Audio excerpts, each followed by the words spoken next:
Welcome to Distribution Talk with Jason Bader, the show where we dive into the stories, struggles, and solutions from business owners and thought leaders in the wholesale distribution market. Hi friends, Jason here. In this episode, I had an opportunity to catch up with Paul Reilly, president of Tom Reilly Training, based in St. Louis, Missouri. Paul and I have been working the same training circuit for several years, and it is always a pleasure to get his take on current events. This was no exception. We took this time to dive into the mental health of salespeople and the challenges this pandemic has brought into their lives. Paul shares some exercises he has developed for helping people improve their mental toughness. This is a timely message, and I hope you enjoy our conversation. This episode of Distribution Talk is sponsored by InSQL Distribution Software. InSQL is a fully functional distribution-based software package, and these folks do it very well at a price point many smaller distributors can afford. Another thing I like about this company is they do it all in-house. They take on these applications and build them into the platform using state-of-the-art Microsoft technology. No third-party bolt-ons for them. This is important because when you need technical assistance, they are the single point of contact. If you're ready to step up to a fully loaded, scalable distribution package at an affordable price, look no further than InSQL Distribution Software at www.insql.com. That's INXSQL.com. All right, Paul. Well, hey, welcome back to Distribution Talk. It's always a pleasure to get to chat with you. Excellent. No, Jason, thanks for having me on, man. Appreciate it. Well, it's great because you're a seasoned podcaster, so you're comfortable behind the mic. This is an easy breezy thing. You've got a very successful podcast of your own, by the way, the Q&A Sales Podcast. In fact, tell me a little bit about your journey on this one so far. I was interested in starting a podcast, probably been about 2.5, 3 years ago. And at first glance, I was like, gosh, what could I offer that's not out there already? How could it be different? Right. And one thing I've noticed this, and you've noticed this just from being out there in the speaking circuit and training, after each one of my programs, there's always a group of salespeople that come up afterwards and say, Paul, great stuff, but hey, we got one more question for you. And there always seemed to be one more question. And I thought, okay, wouldn't it be great to create a podcast that is designed just to answer questions that salespeople have? And so that's where the idea of the Q&A Sales Podcast came from. And initially I thought, okay, I'll just keep a tally of what salespeople ask me in my training seminars, at keynote presentations. Right. But we ended up quickly creating an outlet for people just to visit the website and fill out a question form. And then I'm able to get those questions stacked up and answer them and research them, and sometimes invite guests on the show that are better suited to answer the questions than me. But yeah, the Q&A Sales Podcast, it's really been fun and something I'm doing, I guess, differently. We're trying to tweak it and always improve on it. I'm having regular salespeople on the show now. Oh, nice. And we're just having conversations about questions they have. I say regular salespeople, like these are some top performing sales folks on the show, but we'll talk about what challenges they're facing, what's going on in their world. And that keeps it fresh. It's so important, when you're in our type of position as an outside trainer, speaker, consultant, that you're staying close to what your audience is experiencing. So that was a way to do it.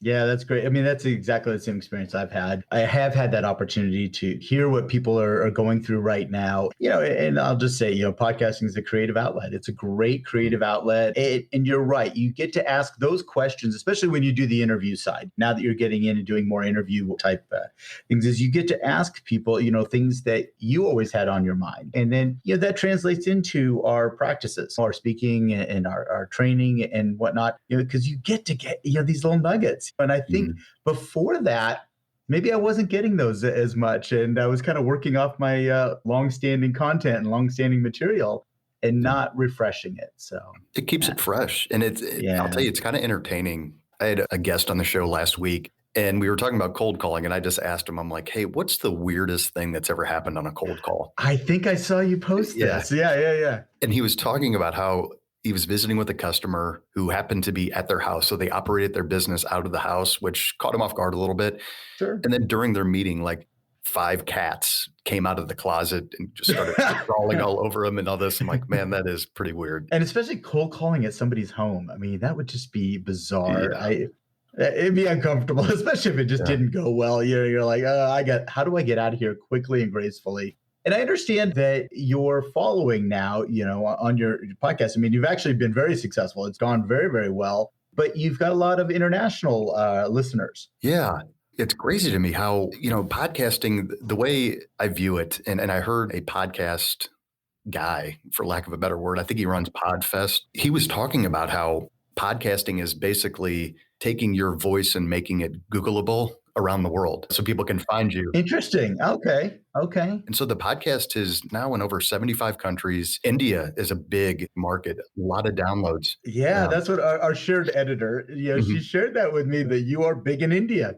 Yeah. So you've got a following in India. Absolutely. And what's great is I'll get questions that are very niche to that market. I remember someone in like the mortgage or banking industry over there in India wanted to know, how do I sell life insurance for mortgages? Basically, it's an insurance product that you can sell on top of a mortgage and that. And so it's great answering those niche questions. And what's interesting too is that selling, it continues to be one of the most common professions worldwide. I mean, it's just a case in point with all these downloads from these different countries.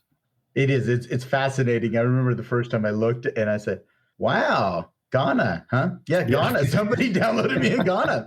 Okay. Yeah. And it's fascinating, that you'll go kind of in fits and spurts with different countries and what's being downloaded. But no, I think you're right. The universal appeal of sales challenges is that's a great way to connect it. And I think it draws us a little closer. You think about the world isn't as big some days as we always think it is. So you're right. And just along those same lines, I'm working with an international client right now where we're interviewing sales professionals throughout the world, the Asian markets, Australia, Europe, Latin America.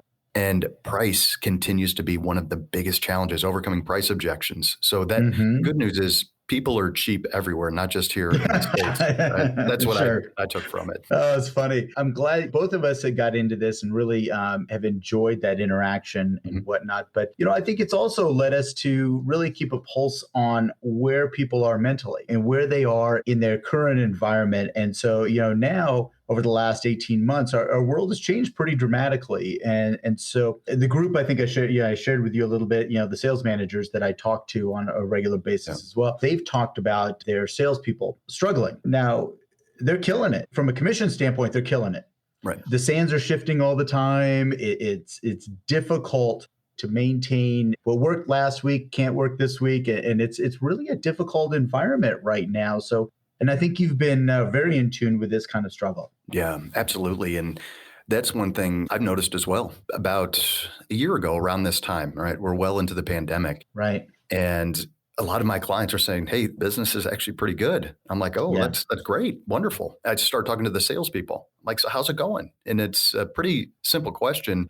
And I would get responses that surprised me. One salesperson was telling me, man, I'm absolutely crushing my quota. I'm basically at my quota for the year already. Can't believe it. It's unbelievable. My margins are the highest they've ever been. We've got, our pipeline is full. But then I'd ask the question again, and I'm trying to draw out of them, what is it really like? I said, okay, well, beyond performance, how are you doing mentally? How are you able to handle this challenging environment? And that's when salespeople would open up to me and they would say things like, you know what?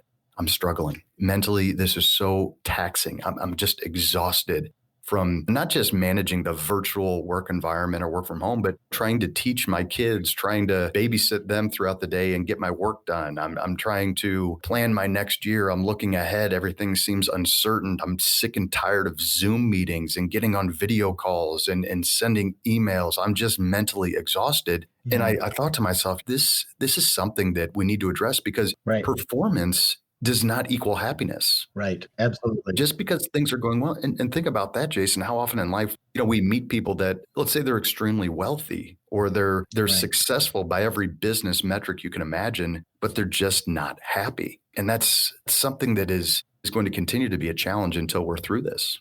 Well, and I think to that point about, the business owners or somebody who appears to be very wealthy and very successful in their organization, and you look at them, but they are so engrossed in that there's nothing else. And so when it comes to retire or it comes to maybe selling the business, they don't know what to do with themselves. And I recall this several years ago. There was a gentleman that worked with our family business. In fact, he sold my father, the original family business. And he said, a lot of his friends had retired and he was probably well into his 70s at this point. And he said, the guys I know that retired, I mean, unfortunately, they live about 6 more months and then that's it. And they retire permanently. That's right. They retire permanently. Yeah. And he said that's why he kept doing it. And so I think there's definitely that measure of happiness. What makes you happy? And if you can't diversify your life, that it's going to be tough, especially when we go through these very difficult times. Absolutely. Absolutely. So to address this, you heard this now a number of times, and I will say that I've been slightly obsessing about mental health for the last 3 weeks because this is something that I really have been realizing that not only in myself, but in others that I work with and others that I coach, that yes, there is financial success, but we're not hitting on all cylinders. Right. Something is off. And this is what I've been really trying to dig into lately. And you've got your book coming out, and it really actually kind of dives right into this subject, selling through tough times, Right. Absolutely. So the new book, what's interesting, I was looking at the challenges we're facing right now mentally, just the mental aspect of it. And for most salespeople that have just gotten into sales in the past, let's say since the Great Recession, right?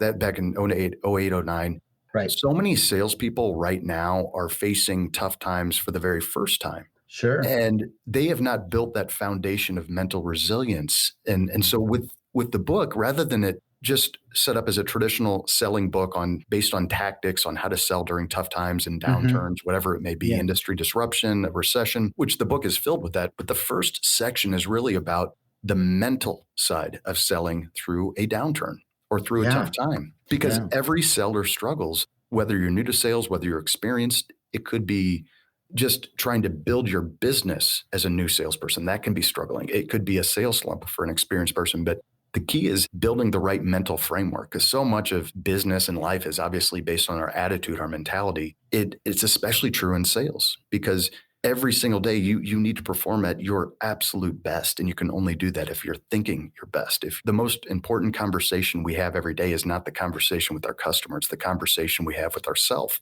what we say in between our 2 ears. That if you want to predict a salesperson's success, just listen to their thoughts. All right. And if you're a salesperson trying to figure out how successful you're going to be, just listen to your thoughts. And that's going to be part of it. So we talked about the book and mental health and that piece. Last year, when I was hearing from salespeople, oh man, I'm struggling. And I'm just trying to manage right now. I thought at that point, okay, what if I could create a list of exercises every single day for salespeople to help them build that mental strength? Because Jason, you think about how often we go to the gym or we go run a couple miles. We work on our physical strength more so than our mental strength. And the goal of that exercise, I call it the daily mental flex. It's a collection of 6 exercises that will help you build resilience and help you build that mental strength that we need. And you've seen this on LinkedIn. I launched that 30-day Tough Timer Challenge. Yeah. I'm like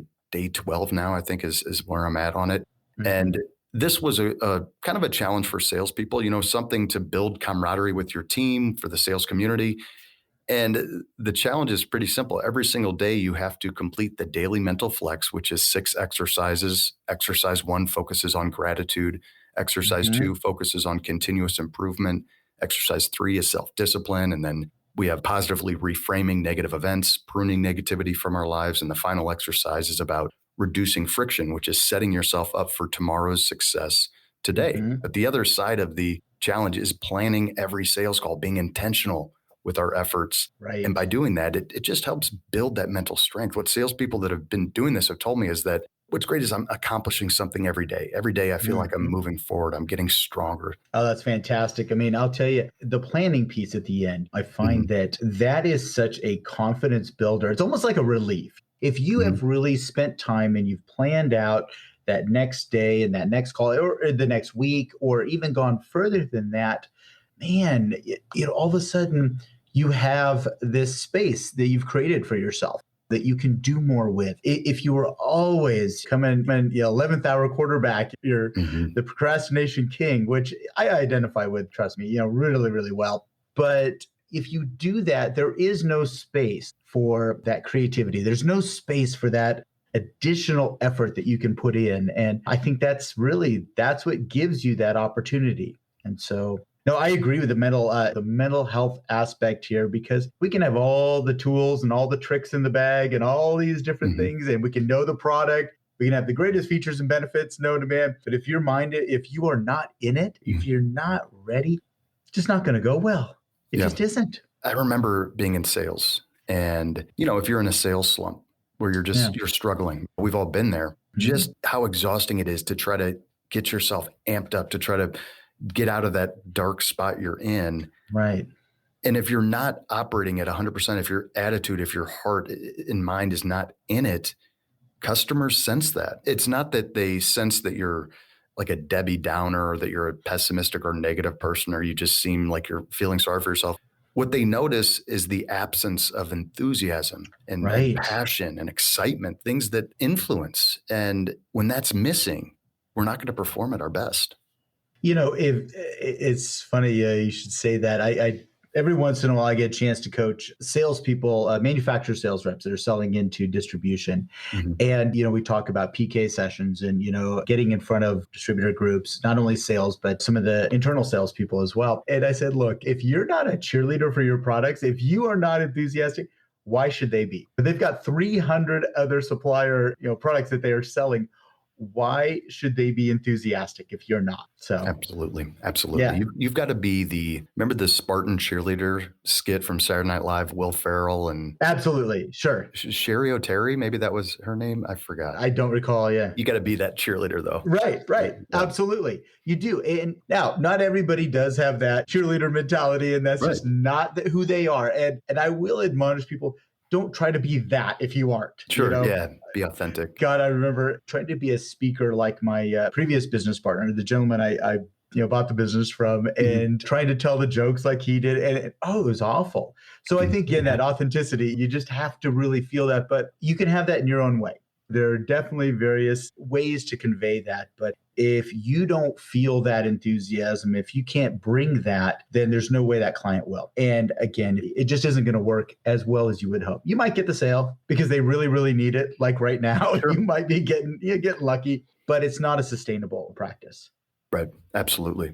Tell me some more about the mental flex. This is one of the things that, when you put that out, I thought, oh my God, this is like right now. This is exactly what I've been thinking about, the mental challenge of getting past this. And I talked about this previously, this languishing. It was an interesting term. The term I was not familiar with a month ago, and now I'm very familiar with it. But this languishing and this sense of blah, and then your mental flex, the tough timer challenge came out, and I'm like, oh man, I think he's in the same area right now. He's seeing the same thing right now.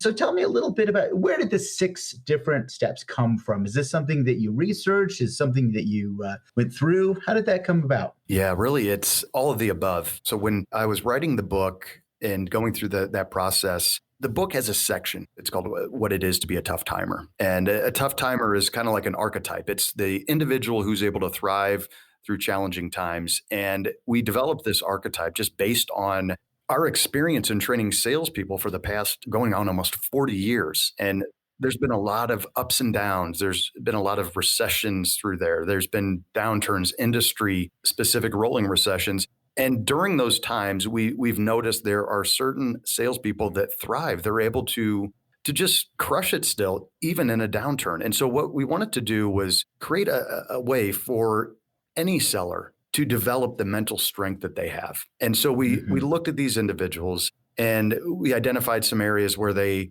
tend to outperform. We look at these individuals and we ask ourselves, okay, what is it that they do different? And based on that information, I created these 6 exercises. All right. The first one, gratitude, right? Gratitude, through researching gratitude and everything, all the positive benefits, it can actually reduce your risk of heart attack. It can alleviate stress. It certainly makes you appreciate what you have, even especially on a tough day when you are facing multiple setbacks. Just reading your gratitude journal and reminding yourself of what you're grateful for, it gives you some perspective. And that's important. Exercise 2 is about continuous improvement. One thing we've noticed about tough timers, they are insatiable when it comes to wanting to improve and get better. They focus on always getting a little bit better every day, maybe not coming up with life-changing or groundbreaking discoveries every day, but they do a little bit to become better every single day. And so we wanted to focus and exercise on continuous improvement. Number 3, we found tough timers, they're not the flash in the pan success. They are steadfast in their approach. And so when we look at how do we remain steadfast? How can we stay focused and run the marathon versus a sprint, to use an analogy? Right. And it boils down to self-discipline. Self-discipline, the way we define it, is basically doing the things you just don't feel like doing. And so with the self-discipline exercise, it's about listing out a couple of things that you just don't feel like doing and then completing those things. Yeah, I'll give you an example, Jason, over the weekend. So on the weekend, I take a personal focus to the daily mental flex, and I do things around the house. I focus on family. Yesterday, I asked my wife, I said, hey, I'm doing this 30-day challenge. It means I have to do things I don't feel like doing. Do you have a list of things that you've been wanting me to do around the house? And I thought she was going to pass out from excitement. Yeah, like, exactly. Really? I was like, yeah. She was like overwhelmed. She's like, I don't even know where to start. Here's one thing. And actually, there was a light bulb that was broken, all right, in the socket. And she's like, I've been asking you to do this for 7 months. Can you please fix that? And I'm like, yeah, all right. I didn't feel like doing it, but you do it. And doing little things like that, it builds self-discipline, which is so critical. And it gives you a small sense of pride when you complete those tasks. Yeah, it's an esteem builder. I mean, I absolutely believe those small wins, those small completions, that's an esteem builder. And that's really, I'm with you. I get that, and really coming from that gratitude side, your esteem is being built. Your esteem is being built. You do a couple little things, and then, you do some things you don't want to do, but you made it through and it wasn't as hard as you thought. Yeah. Absolutely. And then exercise 4 is about pruning negativity from your life and planting positivity. And this means pruning negative thoughts, pruning negative people in certain cases from your life. Oh, yeah. Yeah. And just replacing it with a more positive tone. For example, nobody's mentally perfect, right? So we all have moments where we might feel sorry for ourselves or we're making complaints. One thing I do to prune negativity is I will say to myself, okay, today is a 0 complaining day. If I find myself complaining mentally or whatever it is, I'm going to look for ways to become more positive. And I might recite a positive affirmation statement, or I might just switch focus. But that's an example of that. And exercise 5 is about positive reframing. Positive reframing is taking a negative event and figuring out what the positive outcome that came from that negative event. Before the show, you and I were talking about live events, how some are being canceled again. I had a program that was canceled for a Monday, right? And negative event. Of course, right? Program gets canceled. Sure. How could that be positive? Well, the positive outcome there is the event was on a Monday, which meant I would have had to travel on Sunday. And Sunday's family day for us. And so now I get to spend it with my family. All right. That's something simple, but what you're doing is you're training your brain to find the positive, to look for the outcome that stems from that negative event.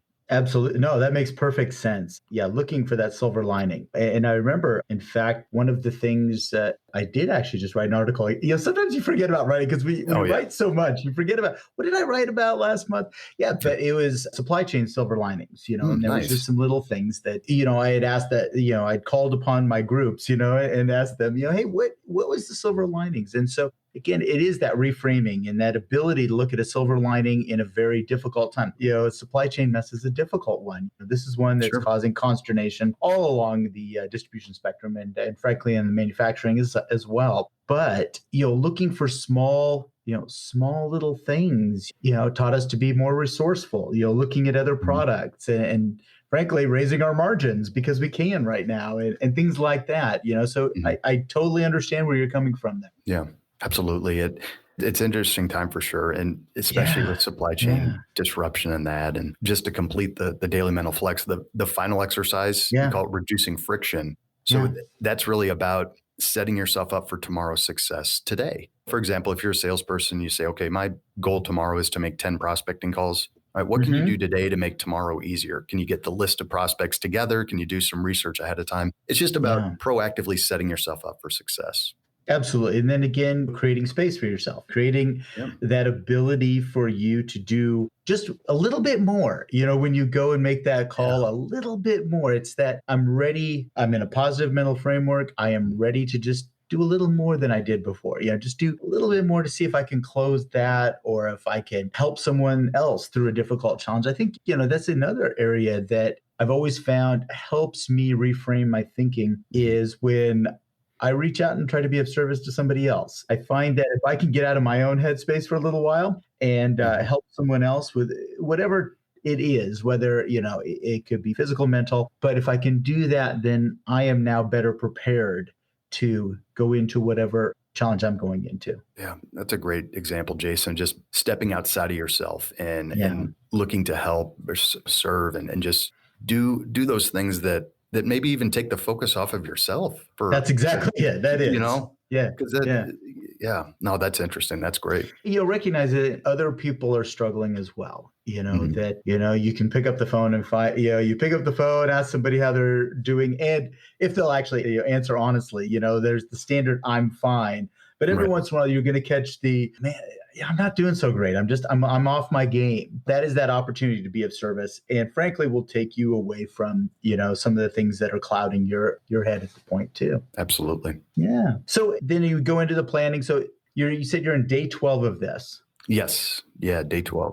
Any more examples? I think this is something, that the listeners, I really would love to see them take this on. I want to see them take this on. So any other examples of people that have reached out to you and said, hey, this is pretty fantastic? Yeah, gosh, I remember one seller who just sent me a message on LinkedIn, and that's where I'm most active with all this stuff is LinkedIn. Sure. I'll post the videos. They sent me a message just saying, and I'm on day 3 of this, and self-discipline is critical. He's like, I never realized how lazy I was until I started doing the self-discipline exercise. I'm like, really? I'm like, that's good. It's eye-opening. But one thing that he mentioned in his note was, as I'm struggling mentally, there's things we need to do every day. The self-discipline piece, I started doing things that I just don't feel like doing. And it really does help set the rest of the day up for success. He's like, by doing that, I'm like, wow, I did that. I did that annoying thing that I've been putting off. It truly is. Right. And one other piece is the gratitude piece. That really provides perspective, especially when we realize that the problems we face every day, there are literally billions of people in this world that would trade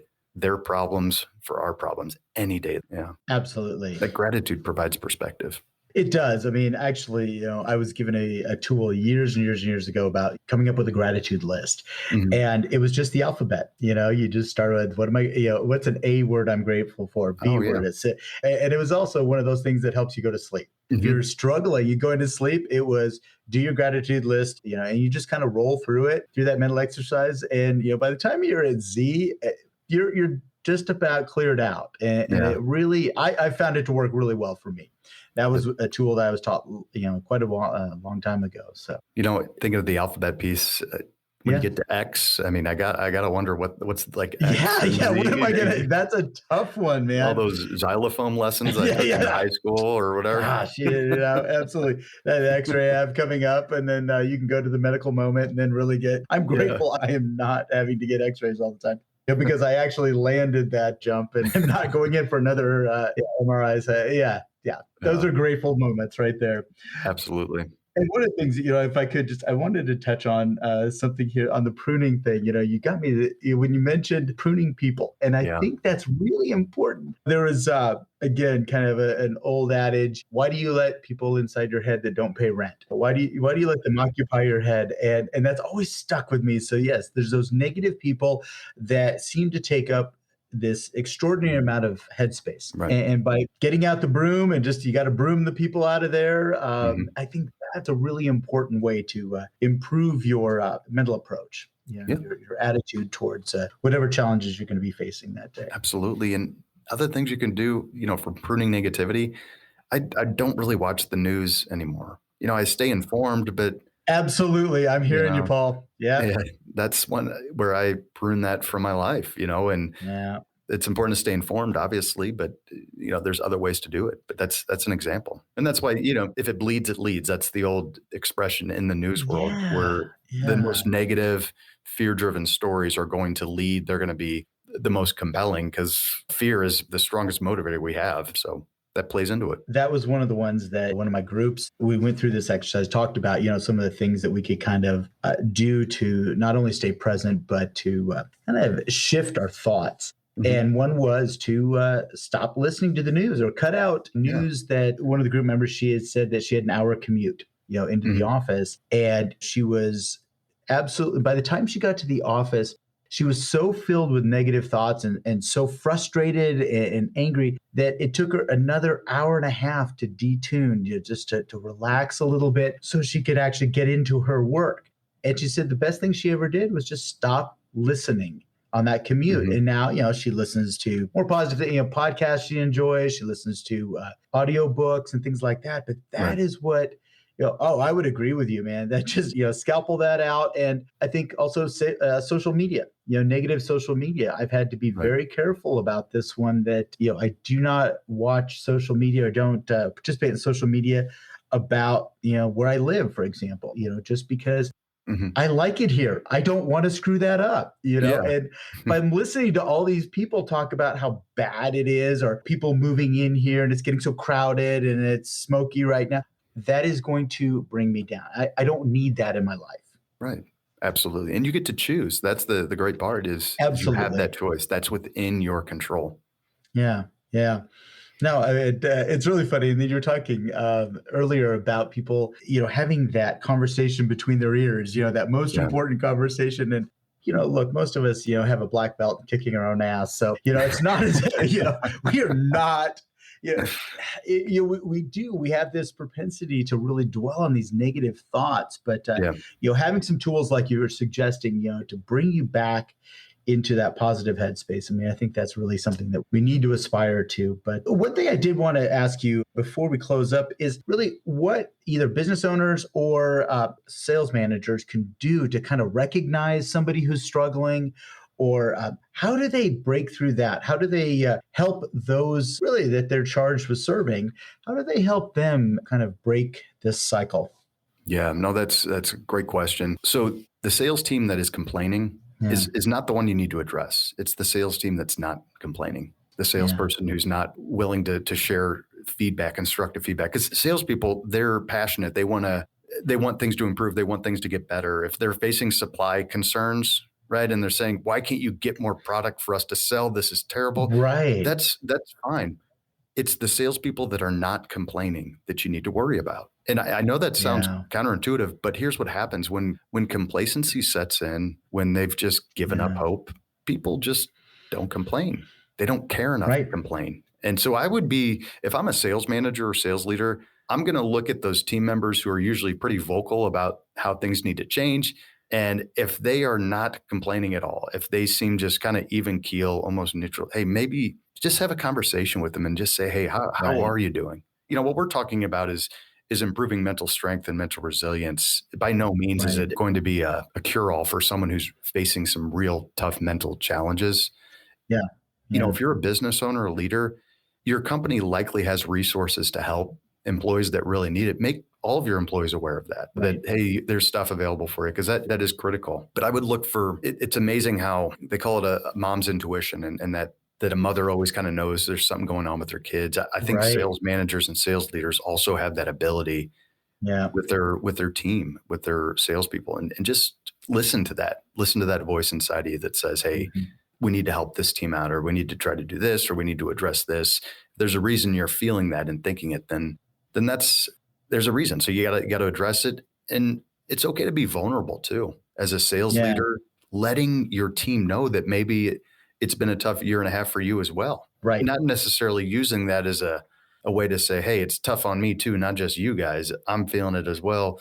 But being able to share what you're comfortable sharing is a nice way to let them know, hey, it's okay it's okay to not be okay. I think that's what Michael Phelps, he started that, I think, when he was in the Beijing Olympics, or when it was there, but talks about how it's okay to not be okay. So yeah, absolutely. No. And I think to that very point, when I started talking about this, trying to address this blah, and this is from a personal standpoint, that's when I started to get resources from other people. I started to recognize that there are a lot of different things that I could do to kind of change my mental outlook.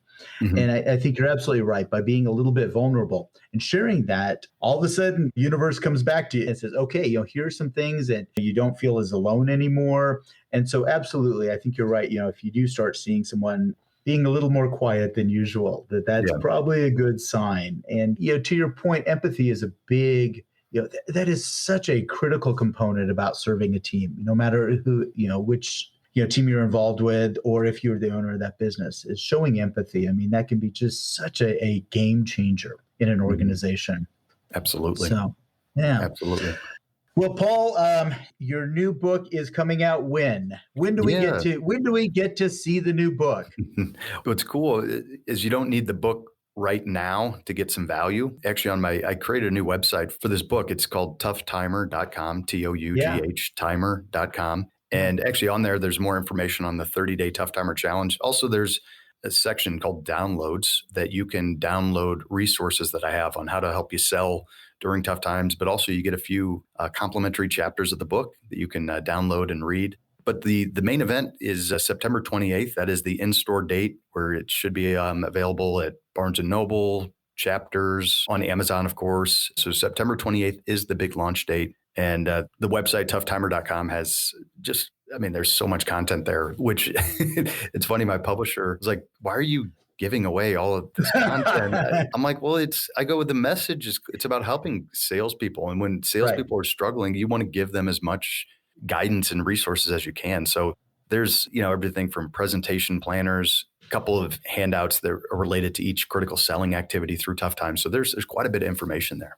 Well, and let's face it, you didn't get into this business to sell books. It was to help people. And that's what it's all about. And sometimes maybe a publisher doesn't always understand that, but that's good that you had an opportunity to suggest that. So, well, that's fantastic. We're going to put that in the show notes as usual and that whole deal. So pretty excited about that, and I'm sure there's a place where we can get a signed autograph copy or something like that. And I'm just kidding. No, I'm just giving you that time. It'll be, there will just follow the dozens of people lined up outside my office right now. Yeah, exactly. We'll get out the ropes and the announcer. Yeah, the velvet carpet. Yeah, the velvet carpet.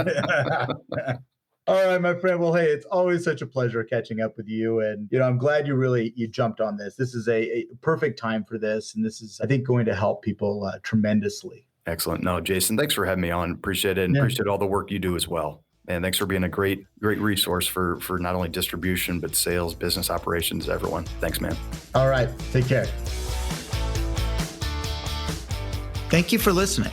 If you liked what you heard, consider hitting that subscribe button. Links to sponsors, products, and services mentioned during this episode can be found in the show description area on your podcast application or at www.distributiontalk.com.